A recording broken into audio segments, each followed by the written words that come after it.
After his final honors at the libingan ng mga bayani, Colonel Bacala returned to the place closest to his heart.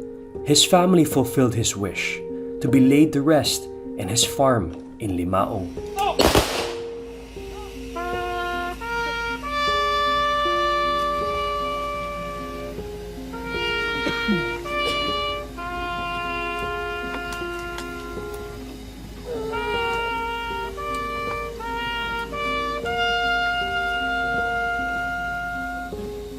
Not among monuments or grand halls, but among the people whose lives he touched and the community he helped build.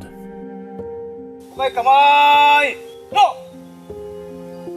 Mabait talaga si Sir at saka hindi niya pinabayaan yung mga katauhan niya, mga tao niya. Saka siyang nagiging inspirasyon namin. Kaya mula noon hanggang ngayon dito sa lugar namin, nagiging peaceful, ma'am. Trabaho lang para sa bayan. Yun din ang sinabi sa akin si Sir. Magtrabaho tayo para sa bayan. Hirap at ginawa para sa bayan. Sana hindi niya ako pabayaan hanggang ngayon. Totoo, hindi ako umiyak sa tatay ko, pero sa kanya umiyak ako. Dahil medyo malaki ang ano namin, ma'am.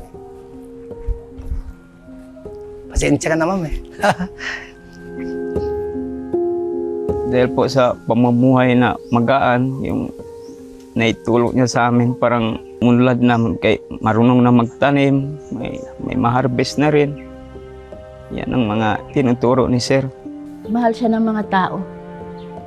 Maraming nagmamahal sa kanya. Marami din siyang mga buhay na na-touch.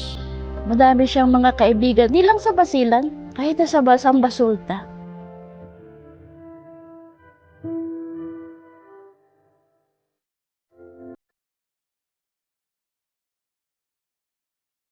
Maraming salamat sa iniwan mo.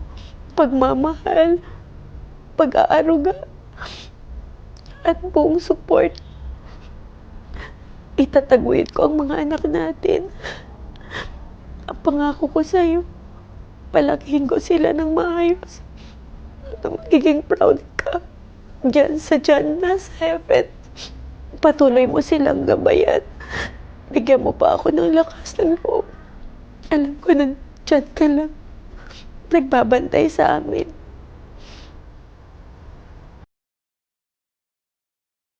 Hindi ka namin makalimutan. Habang kami nabubuhay.